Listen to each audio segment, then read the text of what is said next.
Great Swamp Massacre, Narragansett vs. Puritan, 1675. The sound of 1,000 boots crushing frozen snow echoes through the Rhode Island wilderness.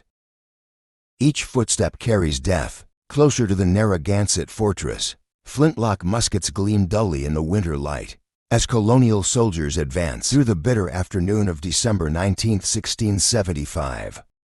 Behind them, 150 Mohican and Pequot warriors move silently, tracking the path their former enemies now used to hunt their own people. Welcome to Native Legends and History Stories. Join us as we uncover the untold stories of America's past. South Kingston, Rhode Island stands silent under a steel gray sky. The temperature has plummeted well below freezing, turning the treacherous swamp into a solid bridge of ice. Through this frozen landscape, a colonial army advances toward their target, an entrenched stronghold rising from the marsh. Cedar palisades 15 feet high form a protective wall around the settlement.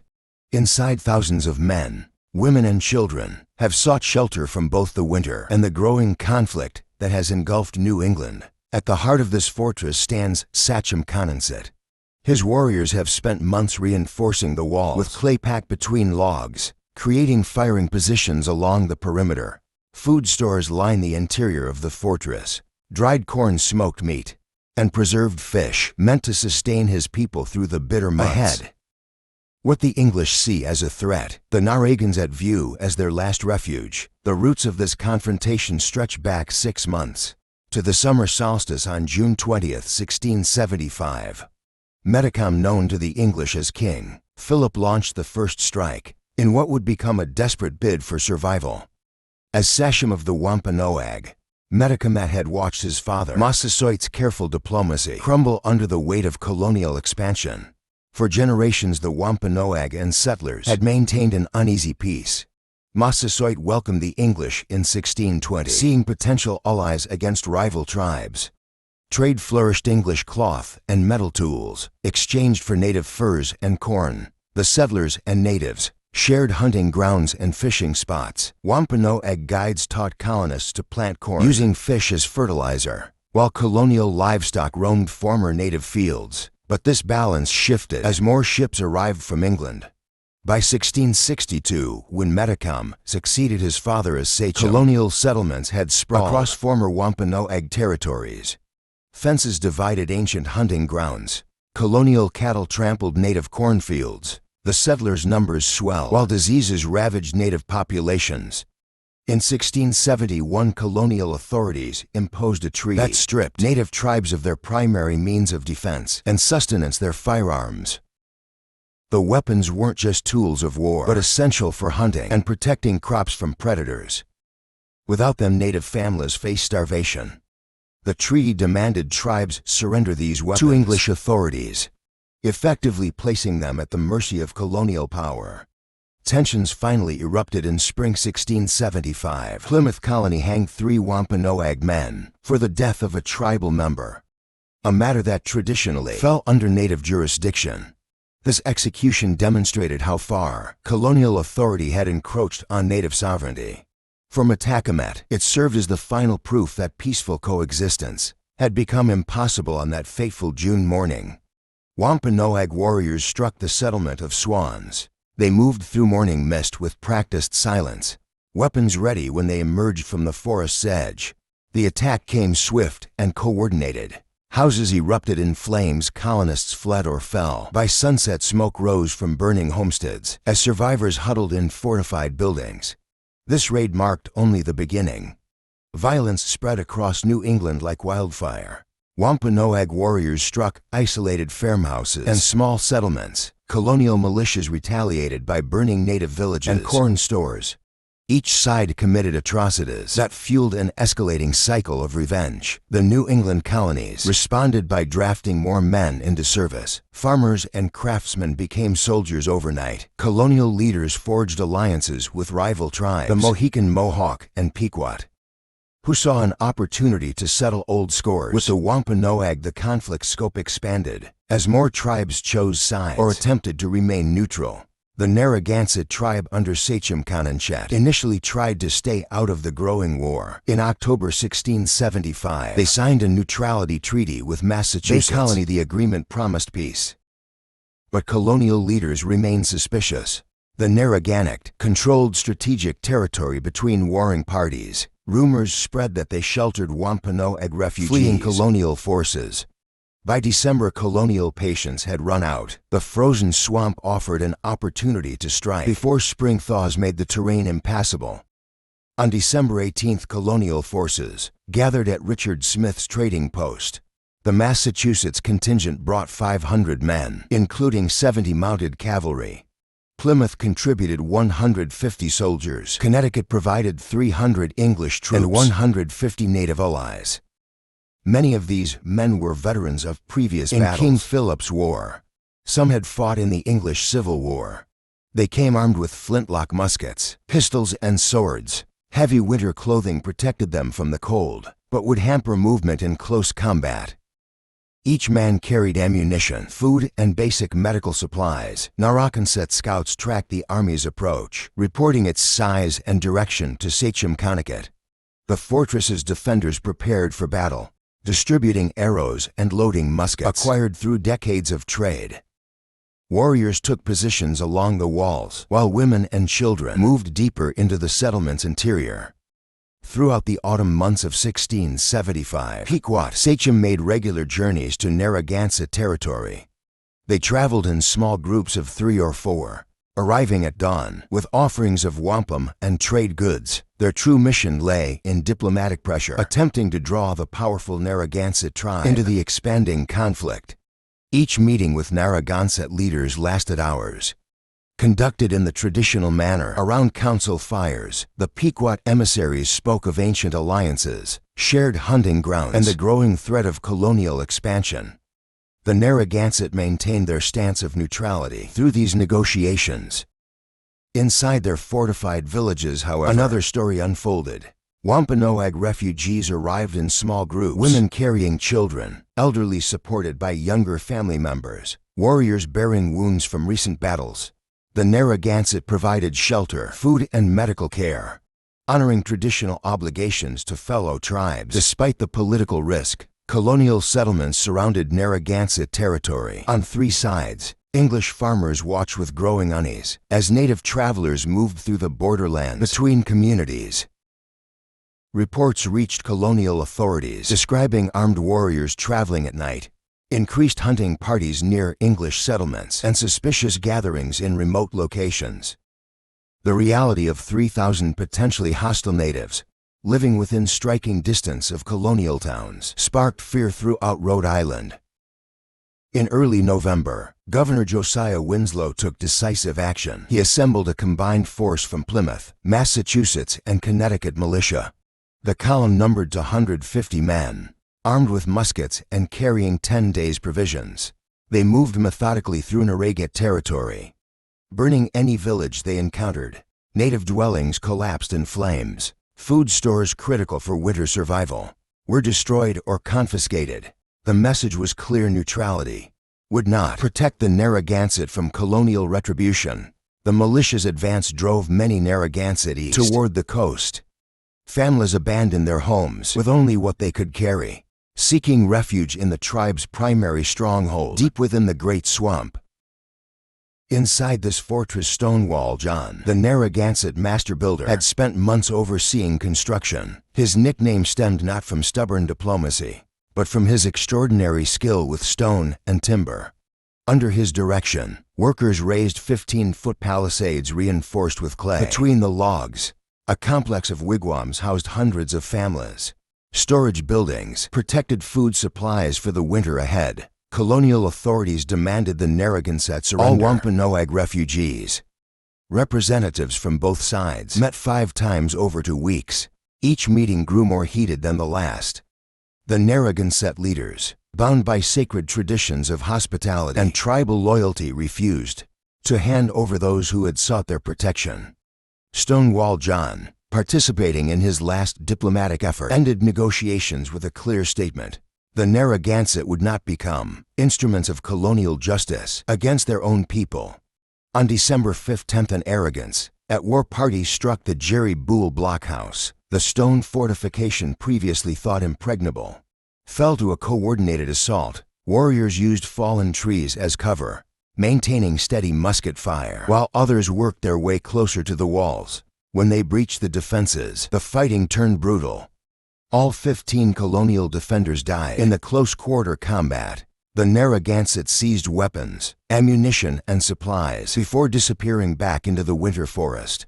The weather turned bitter as December 18th dawned. At Petticoat Scut below Tower Hill, colonial forces assembled for their response. The Massachusetts contingent arrived first. 500 men, including 70 cavalry, mounted on locally bred horses, adapted to the harsh New England winter. Each rider carried a sword and 2 pistols, with additional ammunition in saddlebags. The infantry bore muskets, 50 rounds each, and 3 days' food rations. Plymouth Colony contributed 150 infantry. Many veterans of earlier battles against the Wampanoag. The Connecticut forces brought 300 colonial troops, plus 150 Pequot and Mohegan auxiliaries. These native allies proved invaluable as scouts and trackers. They read signs invisible to English eyes. Broken twigs displaced stones. Scattered ashes from campfires that revealed the location of Narragansett. At movements, the combined force moved through Richard Smith's trading post, using its harbor to stockpile supplies. The post, normally a site of peaceful commerce between colonists and natives, now served as a staging ground for war. Barrels of powder and lead shot were unloaded from small boats. Wagons carried dried beef, hardtack, and other provisions that could sustain men in winter conditions. These weren't untrained farmers playing at soldiers. Many had fought in previous engagements during King Philip's War, learning harsh lessons about native warfare. Others brought combat experience from the English Civil War, where they'd learned disciplined volley fire and cavalry tactics. They moved with the confidence of professional soldiers, maintaining formation even through difficult terrain. Narragansett scouts tracked the Army's every move. Runners carried reports to the swamp fortress, detailed accounts of troop numbers, weapons, and supplies. The scouts noted the presence of Pequot and Mohican trackers, recognizing the threat. These skilled warriors posed to the Narragansett security. Inside the fortress, preparations accelerated. Warriors stockpiled arrows near defensive positions. Women filled vessels with water to fight potential fires. Children and elderly were moved to the most protected areas of the settlement. The colonial army's objective remained unclear to the Narragansett leaders. Some scouts reported hearing talk of forcing a new treaty. Others suggested the English plan to disarm the tribe entirely. The uncertainty complicated defensive preparations. How does one prepare for negotiation in battle? Simultaneously, the answer came from hard experience. Trust actions over words. The size of the colonial force, its composition, and its timing all pointed to hostile intent. Rhode Island's colonial population watched these developments with growing anxiety.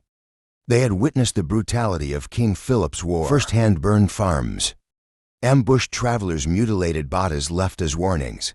The Naugaset's considerable military strength, combined with their uncertain loyalty, represented a potential catastrophe. Yet few suspected that the next day's confrontation would surpass all previous violence in scope and savagery. Dawn crept over Wickford settlement, painting the snow-covered ground in shades of steel gray. Inside a wooden blockhouse, a captured Narragansett scout knelt before colonial officers, his breath forming clouds in the frigid air. Under threat of death, his whispered words revealed the secret his people had guarded, the location of their winter fortress, deep within the great swamp. The morning of December 19th arrived. Bitter and unforgiving wind howled through bare trees as colonial forces assembled, their boots crunching on ice-crusted snow. The captured scout led them forward, his shoulders slumped in defeat. Behind him, the colonial army stretched like a dark serpent through the winter landscape, muskets gleaming dully, leather creaking in the cold, hundreds of boots marking the virgin snow. They crossed Tower Hill as weak sunlight struggled to pierce heavy clouds. The Chepachet River lay frozen before them, its surface a treacherous mirror. Several men slipped on the ice, their muskets clattering against frozen ground. The cold bit deeper with each passing hour. Some soldiers, their limbs growing numb and useless, had to be carried back to camp by their comrades. Their groans of pain were swallowed by the howling wind. Yet what seemed a curse proved a blessing in disguise. The frozen swamp, typically an impassable morass of mud and tangled vegetation, had transformed into a solid path. Where men would normally sink to their waists in black water and suffocating mud, they now walked on nature's bridge of ice. This discovery sent a ripple of excitement through the ranks. Voices grew louder, movements more purposeful. As if the very ground had conspired to aid their advance, the relative silence shattered without warning. Musket fire cracked from the tree line, the sound sharp and brutal in the winter air. Narragansett scouts materialized from the forest, like ghosts firing and falling back.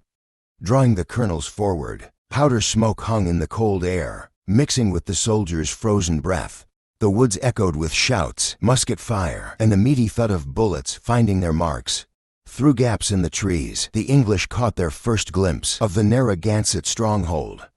Cedar palisades rose from the frozen swamp like the walls of a primitive castle. Clay packed between logs caught the wan sunlight, giving the walls a dull sheen.